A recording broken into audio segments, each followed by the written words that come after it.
How many moments have passed you by while you whispered to yourself, tomorrow? I'll start tomorrow. How many dreams have quietly gathered dust on the shelf of your intentions? You've felt it, that tug in your chest when you push something meaningful aside. The presentation that could redefine your path, the book that once called to a part of you you've forgotten, the small, sacred task of tidying your space so it finally reflects the person you're becoming. You keep telling yourself you'll get to it, you will, and just not today. But somewhere in the silence between planning and action, time slips. You can almost feel it, soft as breath, heavy as regret, and the weight grows. Not from the task itself, but from the quiet guilt of not showing up for the life you promised yourself. It's not just you. Everyone you know, in some way, carries this invisible resistance. It doesn't always scream. It whispers. And that whisper has a name. Procrastination. We think it's about time, about laziness, about not being motivated enough. But what if that story is all wrong? What if procrastination is not the problem, but a signal, a message in disguise? Carl Jung once said that everything unresolved in the conscious mind sinks into the unconscious and influences us in ways we barely notice. So when you avoid a task that matters, it might not be because you don't care.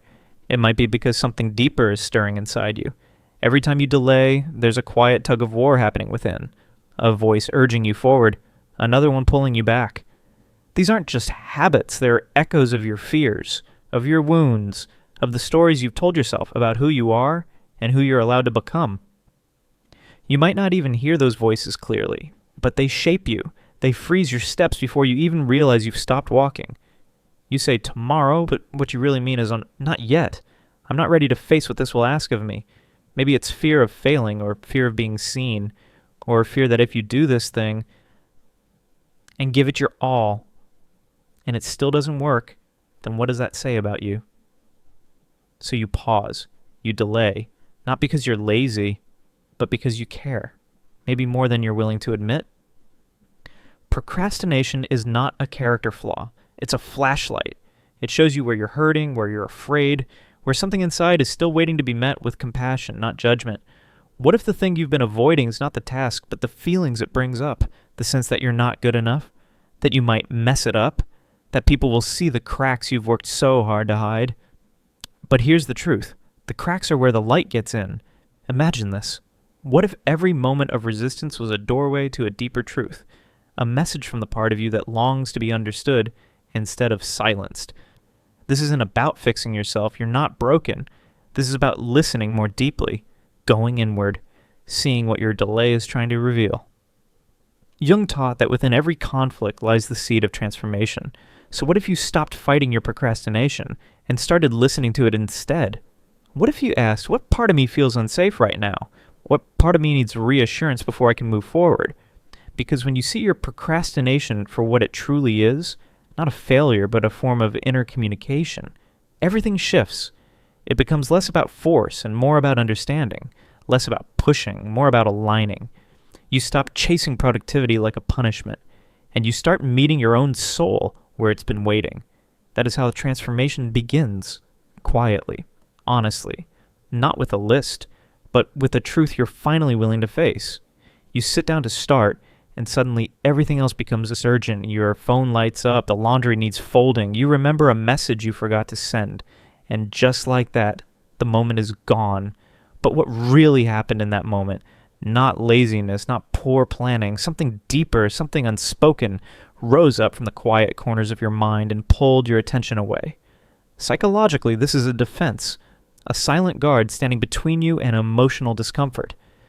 Because the task in front of you isn't just a task, it's a mirror. It reflects your fears, your doubts, the parts of you you'd rather not face. Maybe it's the fear of not being good enough, the pressure to be perfect, the anxiety of being judged.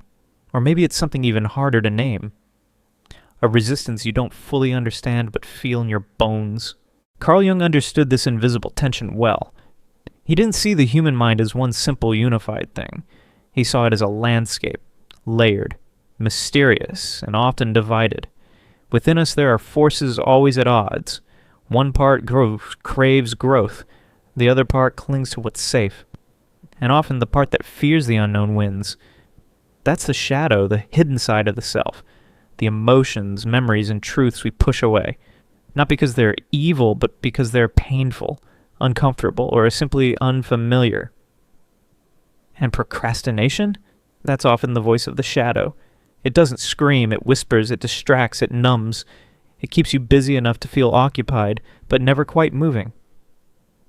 You think you're avoiding a task, but really you're avoiding what the task awakens in you. A deep unease, a buried belief, a memory you'd rather not stir. And in the world we live in today, the escape is always right there. One swipe, one click. Endless distractions designed to soothe the surface while the root stays untouched. Every time you reach for your phone, every time you say, just 5 more minutes, a small part of you knows you're not just avoiding the task. You're avoiding a feeling, a confrontation with yourself. But here's the cost. That avoidance becomes a habit. It carves grooves into your mind. Slowly, it starts to eat away at your self-trust. You begin to doubt your discipline, question your potential, even resent yourself. The guilt sets in. The anxiety grows. And yet, the pattern repeats. This is why procrastination isn't a flaw in your character. It's a signal. It's your inner world trying to get your attention. The parts of you you've ignored for too long are knocking, asking to be seen. Because when you understand the shadow, everything changes. You stop labeling yourself as lazy, unmotivated, or broken, and you start to get curious. What part of me is scared right now? What am I trying to protect myself from? The answers won't always come fast, but they will come. And when they do, something inside begins to soften. You start to realize that growth isn't about forcing yourself into action. It's about understanding what's holding you back. That inner critic, that voice that tells you you'll never be enough, it lives in the shadow, but it loses its power the moment you face it. Avoiding a task may feel easier, but facing it, truly facing it, can free you. Imagine this. You're about to begin that report you've been putting off. You feel resistance. Instead of turning away, you pause. You ask, what am I afraid of? Maybe it's the fear of being exposed, of not being the expert, of being vulnerable. And maybe, for the first time, you don't run from that fear. You sit with it, you breathe through it, and you choose to move anyway, not in spite of the fear, but with it. That is the beginning of real change. The moment when procrastination becomes a teacher, not a tormentor, a messenger, not a weakness. And you? You become someone who no longer hides from your inner world, but learns to listen to it. And that changes everything. You say you'll do it later. You say you'll start tomorrow. But underneath that delay is something you don't always have words for. It's not just a fear of the task, but a quiet resistance to what the task might reveal. Maybe it's the fear of stepping into a version of yourself you're not sure you're ready for. Or maybe, deep down, a part of you is afraid to let go of the identity you've known for so long. The one that's safe, familiar, and small enough not to draw too much attention. Carl Jung taught that whatever ways we repress doesn't disappear. It waits. It hides in the corners of our shadows, shaping our behavior from behind the scenes.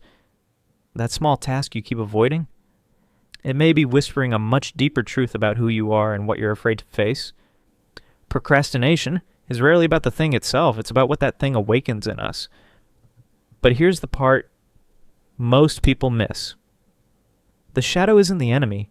It's not some dark force you need to fight. It's a part of you that wants to be understood.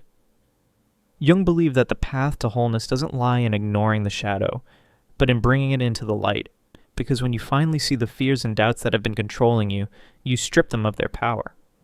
And in that moment, you begin to free yourself, not just from procrastination, but from the internal cage it's built around you.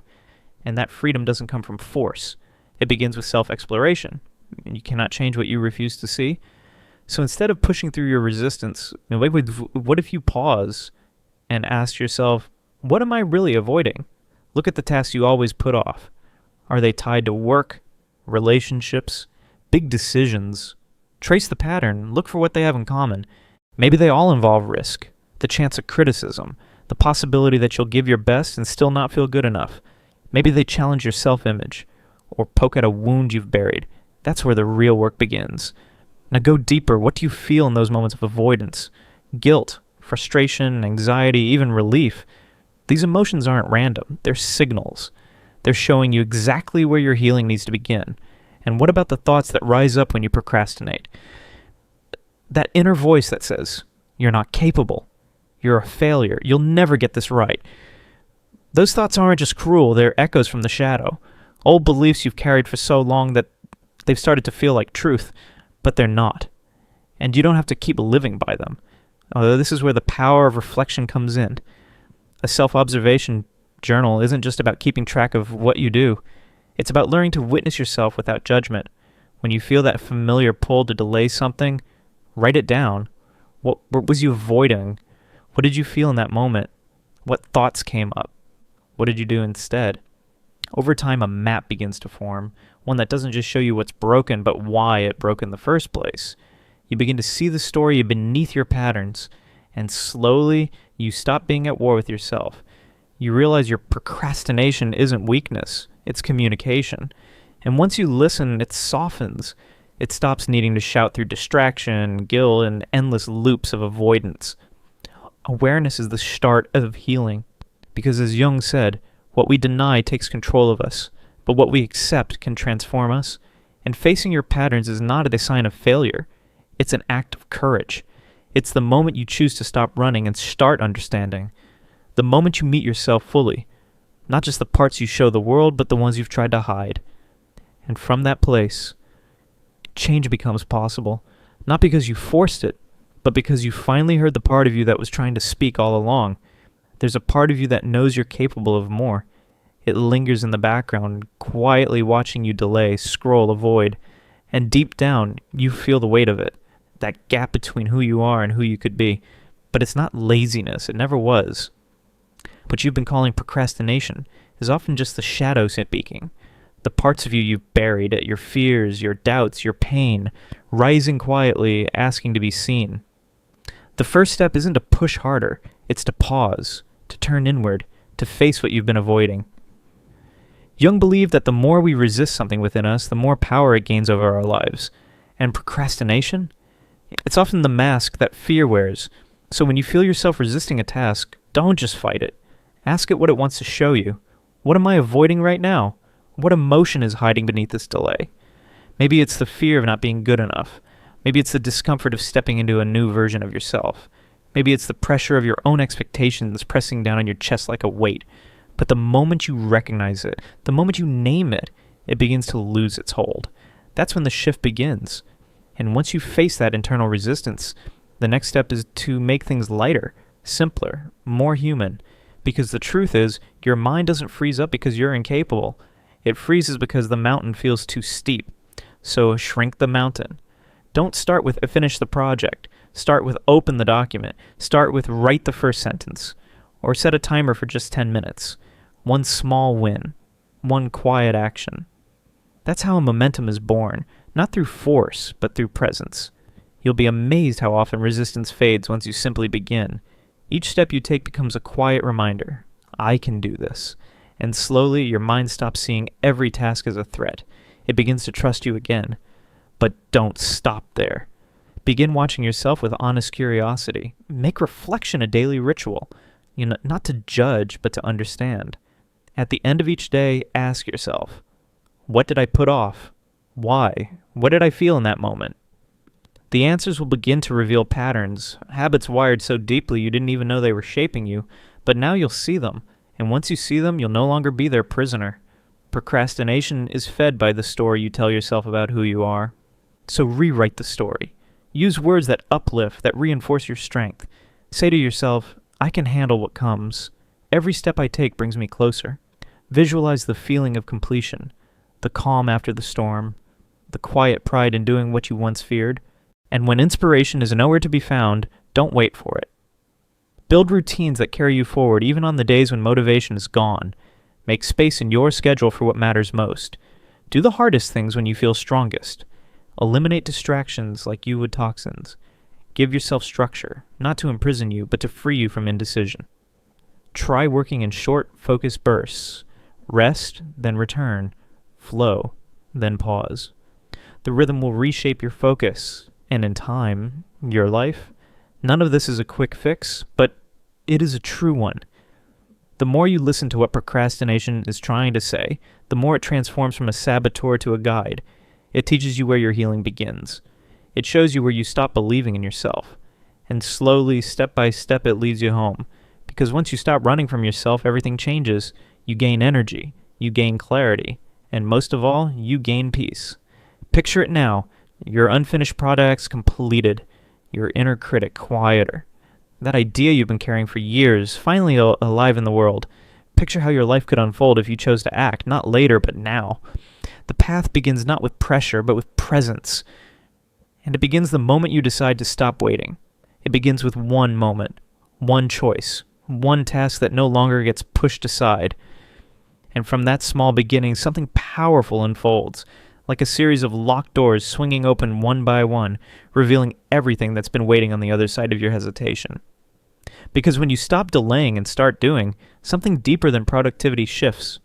You begin to rewrite the story you've been telling yourself for years. The story that said, I can't, I'm not ready, I'm not enough. Each time you act, even in a small way, you begin to undo that narrative. You prove to yourself that you can. And that quiet proof changes everything. Because your confidence rises, not because everything's perfect, but because you're finally showing up for yourself. Not just in work, but in life. The ripple effect touches everything. Your relationships, your sense of self, your peace of mind, that apology you've been putting off, that conversation you've been avoiding, that time you've meant to give to someone who matters. They all begin to shift as you do, because presence is powerful, and when you stop running from yourself, you become more available to the people around you. Trust deepens, authenticity grows, and connection becomes real again. But perhaps the most extraordinary thing that happens when you break the habit of procrastination is that you finally unlock access to your potential, the parts of you that have been waiting for permission to be expressed, the ideas you've buried, the talents you've hidden, the dreams you've postponed for someday. They all start to stir. History is filled with people who face this very same inner war. Victor Hugo famously forced himself into focus by locking away his distractions. The result? Timeless literature that's still shaping lives centuries later. What masterpiece might be buried inside you, untouched only because you've been waiting for the perfect time to begin? Maybe you've told yourself for years, I'll do it tomorrow. But what if tomorrow is simply another version of today unless you choose to change? That thing you've been putting off could be the very thing that shifts your entire life. Not just yours, but maybe someone else's too. A story you share, a product you create, a message that finds someone at just the right moment. Because overcoming procrastination isn't just about crossing items off a list, it's about stepping into a fuller, more honest version of who you are. It's about no longer abandoning yourself when things get uncomfortable. It's a declaration. I'm ready to move forward. I'm ready to live like I matter. And the beauty is, it never has to be perfect. It just has to be true. Every step counts. Every small action sends a message to your mind and body. I'm not stuck. I'm growing. And even if you fall off course, you can return again and again with a little more strength each time. So ask yourself, what if this moment is the one that changes the pattern? What if this is where it starts? Not with a dramatic transformation, but with 10 quiet minutes of action. A phone call made, a sentence written, a truth faced. That's how change happens. Not all at once, but through small, seemingly ordinary steps repeated with intention. And those steps, no matter how minor they appear, are shaping your future. Each one builds a life, a sense of purpose, a foundation of self-respect, because you're not just finishing tasks. You're keeping promises to yourself, and that's where real strength is born. You're not here to be perfect. You're here to be real, to show up, to keep going, and every time you choose to act instead of delay, you move one step closer to the person you were always meant to become. Not the version that performs, the version that belongs to you, the one who creates, who feels, who lives with eyes wide open. Because as Carl Jung said, who looks outside dreams, who looks inside awakens. And maybe that's what this moment is for. Awakening. Not just to your to-do list, but to your life. To everything that's been waiting behind your hesitation. Not someday. Now.